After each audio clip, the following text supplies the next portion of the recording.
families that have a black sheep or have a dynamic where a black sheep is created, that is so dangerous. Now listen to me. If you are considered a black sheep, sometimes it's because something happened to you and you spoke up, or somebody was held accountable for what they did to you. That's it.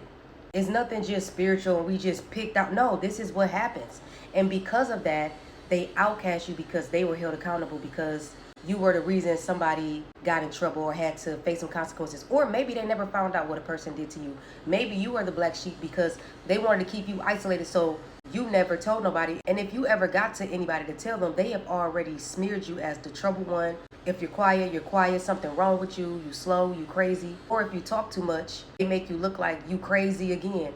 Because if you have parents that made a child an outcast or a black sheep, it's usually the child that's able to see what's going on in the dynamic. It's usually the child that can speak truth to people with clarity. They know how to communicate, right? It's not just they just gifted. That is a gift. It's not just some spiritual and, oh, it's just a good topic. No, this affects generations. This affects your siblings too. It affects the families too. It affects anybody that you go around. So I woke up out my sleep just now. I saw a person's situation. I saw the predator that they're with. I saw them for what they was. I saw this person not having a house on their own. I saw this person pick a person that's not supported by family.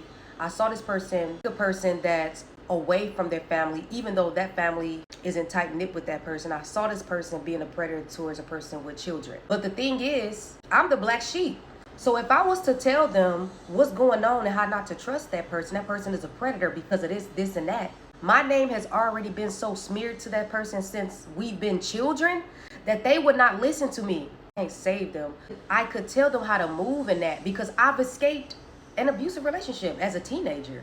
I've escaped. I know the dangers of escaping. I know not to let nobody know. I know not to let a person know you thinking about leaving them. I know how to do it with a straight face. I know how to do it and keep you engaged and think we best friends. So when it comes to predators, when you are the black sheep because you are put out the home early, you understand predators. You understand how to get away from them. And it's not just simple as easy. I'm just saying, when you are the black sheep, you have a certain influence. Even young, even before you have any story or trauma. I think people think a lot of stuff comes. No, these people come to this earth like this. That's where the spiritual aspect comes from. People call them indigos. People call them chosen ones. Tina Marie said, call it deja vu. That's why you were targeted early. So when it comes to influence, let me tell you this. When I was in foster care, I was the only black foster child. Now, he smeared me to those other children.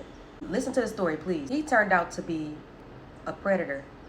He couldn't get me, but he did end up getting another one of them after I left. And I just found out last year. But I was taking the bus. I ran into one of my sisters from there. And she told me that, yeah, after you left, he moved way south because he ended up being investigated for what he did, and he was successful with, a few of them. I'm not saying I'm perfect and I'm just good and that's why I didn't get God. I could easily got God, but I just didn't get God.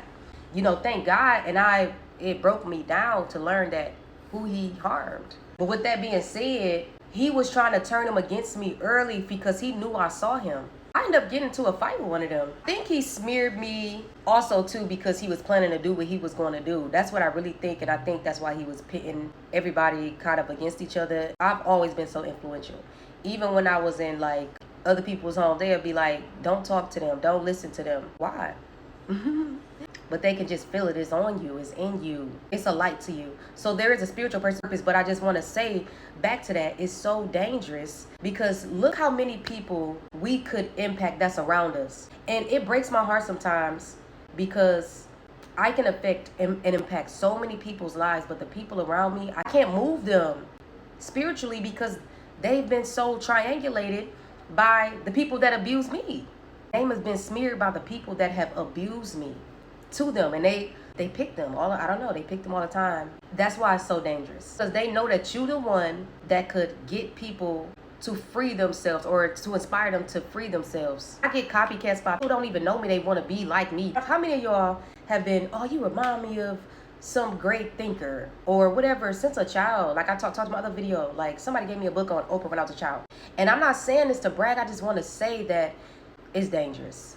Because the people that should be embracing you, the people that think that you're insane, right? You are the most sane, when you are the one that sees with clarity, when you went in these institutions and they ain't seen nothing like you. Bro, when I was in college, my second one, they was begging me to come to their English department. I was